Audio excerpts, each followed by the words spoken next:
Alrighty. Hey, this is Michael and Clay here from Dualcast Drafts. We are in round 1 of our Tempest Remastered draft. Looks like we just won the die roll. Alright. We're already ahead. Alright. I think that this is a keepable hand. Yeah, it's serviceable. It's not bad. It'd be nice to draw a swamp. It would. It would be even nicer to draw a 2-drop, like a muscle sliver, perhaps. Let's see what our opponent Charlie Gua is playing. White. Okay. Okay. Alrighty then. That's fine. Tackle. Not bad. White, red. Okay. Youthful Knight. 2 mana, 2/1 first strike. It's not bad at all. I think that we will play our shadow creature out in response. Sounds good to me. So that we can just race. So shadow creatures, if you don't know, can only block or be blocked by creatures with shadow. Alright, this guy is a 3 mana 2/2 that gets +0/+3 when he attacks.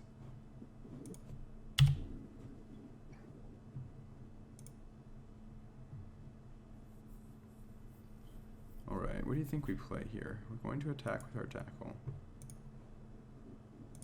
Yeah, just the. I think that we probably just play the Spike Breeder, right? Yeah.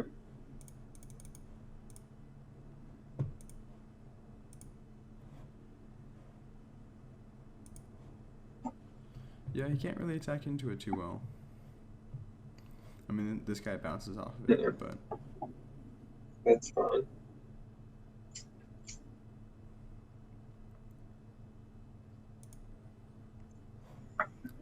Warrior Encore, okay. 2 mana 2/2. That's kind of nice with a charging paladin. Alright, interesting. I think Dungeon Shade looks pretty bad here. Yeah, Shade's not the worst. It gets in.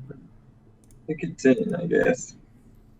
I mean, we're holding him back for the most part with the Spike Breeder. Right. I think that we just play it. I'd like to. I think we can play Vampire Hounds and try to get him.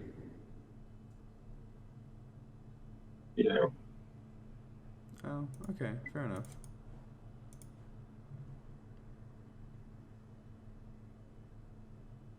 It's something. We can always reanimate it later. Perhaps. Perhaps indeed. Youthful Knight, okay. Yeah, so far none of these creatures that he's playing are super impressive. No. I mean, like we see, they can't really even attack through a 3/3, so.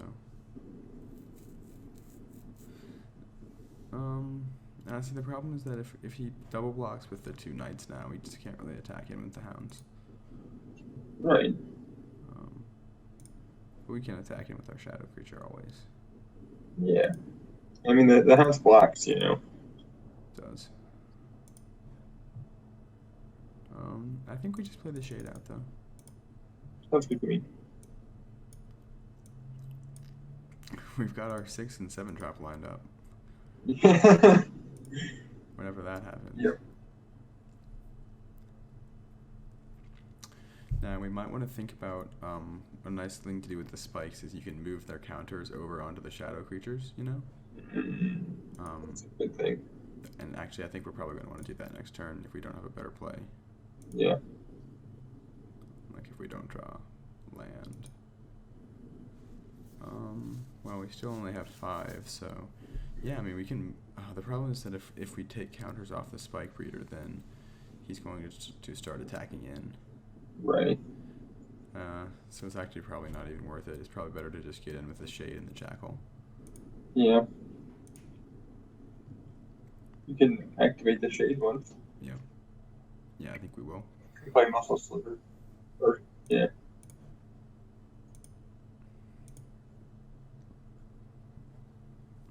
No blocks.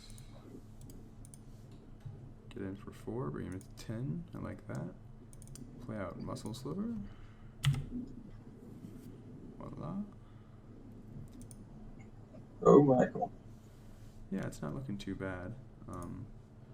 He's been very hesitant to attack, I would say. Yeah. Looks like he's going to make some kind of an attack here. He kind of has to.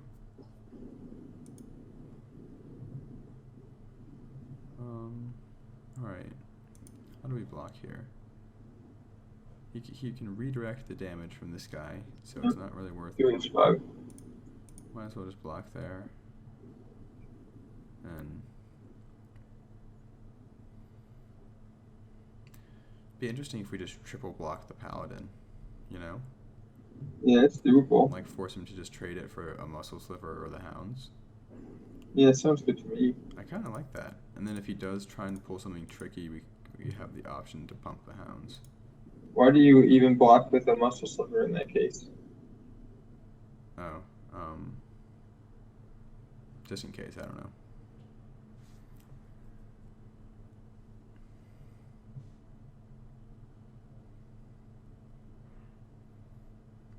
I think you might have something. If it's threatening to kill our dude, you could yeah, we can move pump the Hounds. Counters around. Yeah, oh yeah, we can also move the counters. It's true. Nope, that's fine.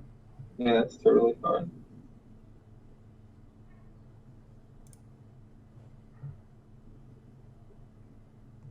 Alright, well, it's not a land, and it's not a swamp.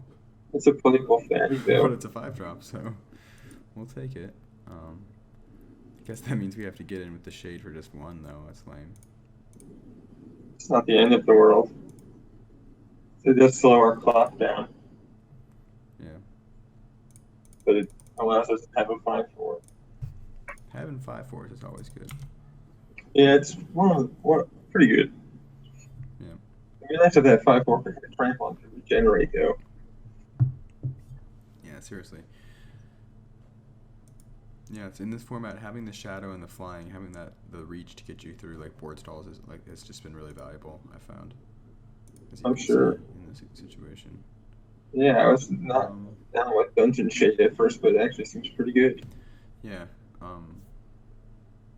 Yeah, it doesn't seem like it's a very efficiently costed creature, and it's just because it's not. Like, none of the creatures in this whole format are. Right. That's the thing. I guess we attack with our guys. Yeah, pump, dude. Now we can think about moving counters, actually, from the Spike Breeder. You know what I mean? Yes. Let's move 1, in fact. Because we have the Spined Worm to block as well.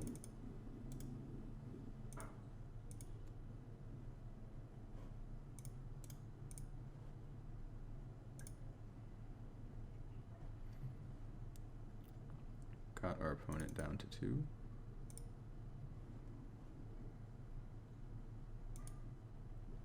Alright, it's kind of on him. We have 2 lethal threats, so. Yep. We'll see if he can answer them. Seems unlikely, but who's to say? Yep, there you go. Yep, there you go. Alright, so what is he? He's white-red aggro.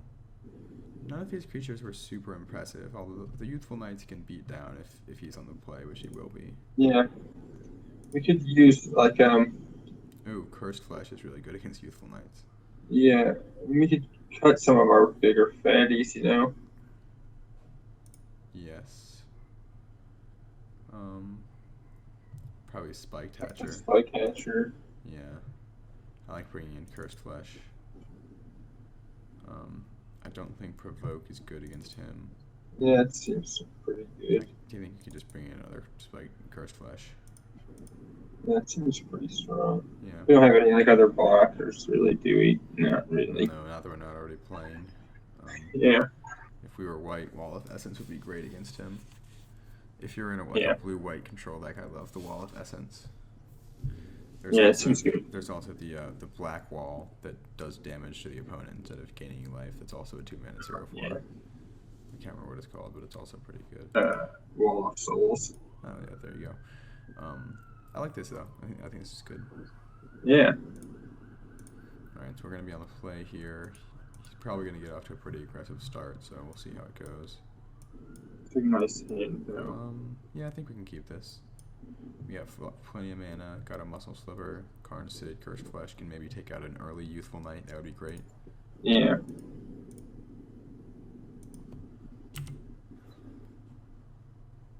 Oh, Mog Fanatic. That card's annoying. Yeah. Not worth using a Cursed Flesh on, I don't think, though. No, I mean, Muscle Sliver. Yeah, Muscle Sliver can block it. Damage doesn't go on the stack. Yeah, exactly. If you actually remember, when this set was originally coming out, Damage did use the stack, which is why there's cards like Mog Fanatic that are designed like that. It's very interesting. Right. Because previously you could have blocked with the Mog Fanatic, had to do the combat damage, and then sack it to do the 1 damage to finish off a 2/2. Yeah. But those days are no more. Indeed. There's a few cards I've seen that seem like they're designed with that in mind. Yep, and there's a few in this set that are kept around in the set that are like that. So they all pretty much are strictly downgraded in this set. Right. Now I'm wondering if he knows that because he just attacked with the Mog Fanatic. He probably has something, right? He might. He has Searing Touch. Well, that's okay. I'm actually fine trading Searing Touch and Mog Fanatic for Muscle Sliver. Yeah. Well, yeah. That's totally fine. I think we are just going to kill his Pegasus with the Cursed Flesh now, though. Okay. As lame as that may seem. Might as well. Yeah.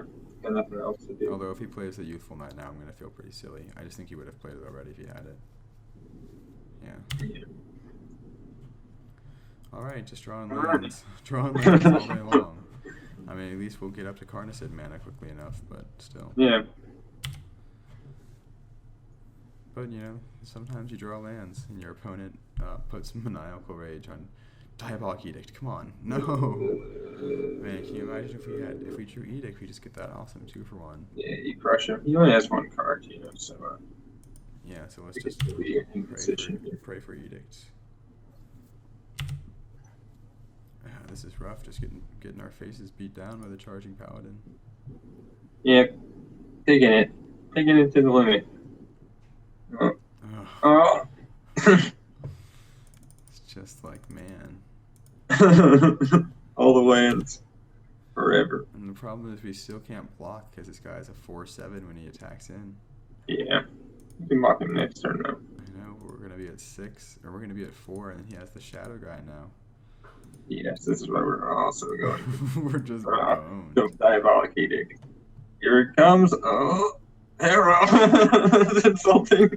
Thank goodness it's Harrow. I'm glad that we will have enough lands to... At least now there's 2 less lands in our deck, you know.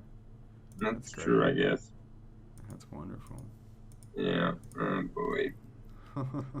This has been embarrassing. This is pretty rough, but you know, what do you do? We've drawn nothing but lands and Harrow, right. So he's gonna probably just beat in.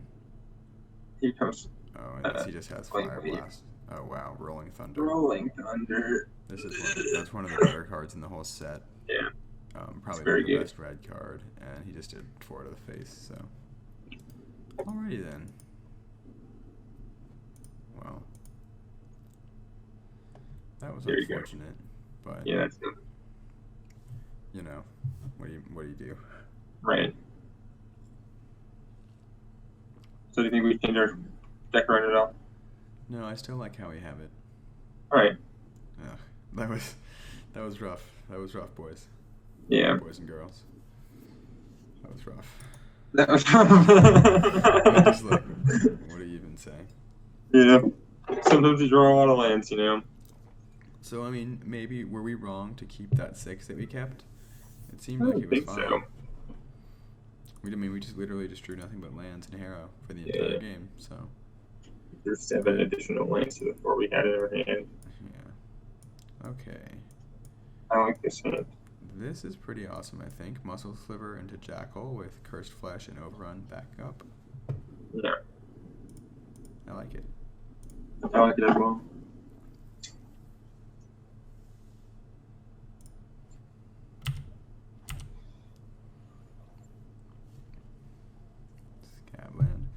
So the dual lands in this format are not particularly great. Yeah. These are actually the better ones, the ones that enter the Right. battlefield tapped and then do damage to you if you want to use the colored mana.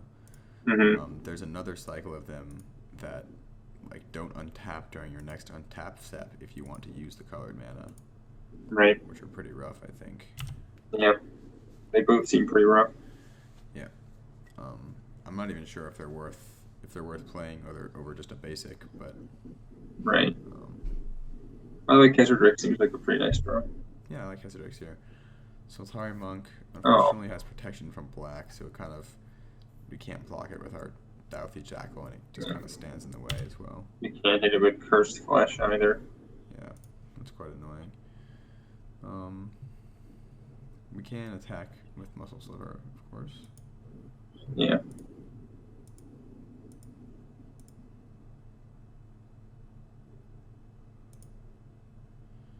And I think we should just play out the Jackal. I Yeah. have a feeling he's just going to attack us. That's fine. We can race, right? Exactly. By Yeah. leaps and bounds with Kesardrick. Yeah, we'd actually like him very much to attack us, but If he doesn't block next turn, and then we play Kesardrick, then we can just overrun him and kill him on the turn. that does seem pretty good. Canyon Wildcat, okay. Yeah, that's fine. Yeah, we do not have any mountains. No, he's going to hang back and block. That makes sense too. Yeah. Play this one. No, we can probably just kill the Wildcat with Cursed Flesh, huh? Oh, yeah. So the question is, do we want to do that and attack in with the Muscle Sliver, or do we just want to play the Kesardrix this turn? Playing Kesardrix is more efficient. Yeah. But if he blocks with the Wildcat instead of the Sultari Monk, which he's more likely to do, he fall behind on the board, He can't block with the Sultari Monk because he has Shadow. It can't block non-shadow creatures, huh? Shadow creatures can only block shadow creatures, and they can only be blocked. Yeah, it works both ways. All right. It's different from flying in that respect. Yeah. Okay. Yeah, so if we got rid of the Wildcat, the Muscle Sliver would get through, for sure. Yeah, so... I think we just play the Kesardrix. We just want to use our mana. Yeah, do you think we attack in that case? No, because Cursed Flesh does have a target with a Wildcat, and he's not guaranteed to play another one, so I kind of like... And if he attacks this turn, then we just, we totally just smash just him win. with Overrun, so... Yeah. That seems pretty awesome. We basically just kill him if he decides to get aggressive here. I like to kill people when they get aggressive. Warrior and Core got Fuck pretty that. annoying. And Mog Flunkies. Boy.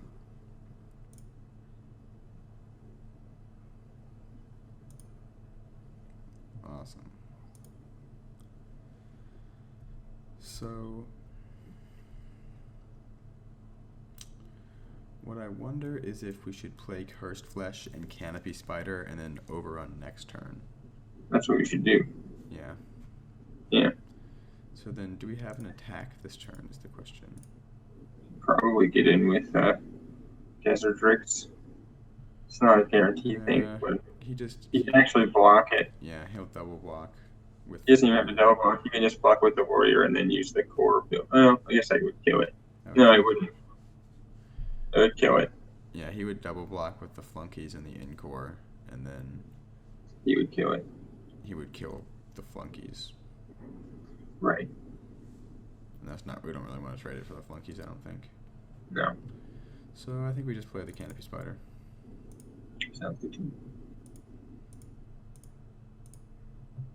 Hopefully he taps out next turn.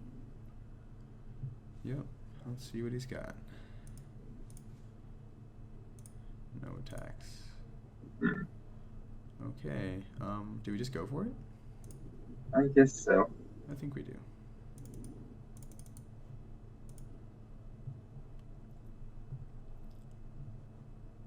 Hey. These don't have 4chan. That would be bad. I guess there's really no reason to attack with this Jackal, is there? You get damage enough over protection, don't you? Oh, he has trample. Oh, I don't know, actually. Yeah. We'll see. I'm not exactly sure how that works.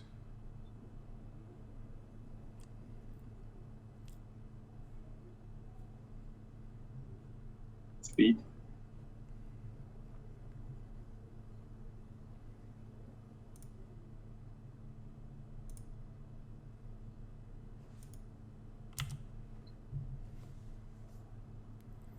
So I think he's basically going to use this warrior and core ability Oh, 7 times whoa. and blast all of the damage to the Mog Flunkies. You know? Dude, he's putting it on the protection from black eye, isn't he? Yeah, but I'm not sure if that Does works. that work? I don't I know. don't know if it does. We'll see. Oh, well, we do get to push the trample damage through, so that's nice. Oh, wow. It did work. That's very interesting. So he redirected the damage from Khazadrix onto the Soltari Monk, and the Soltari Monk's protection from black protected it from the Khazadrix's damage. Oh, but he conceded anyways. Yeah, okay. Because we got him down to 1, so we were gonna get him on the crackback. Almost certainly. All right, well there you go. That was a pretty quick match 1. Yeah. So we'll see you in match 2.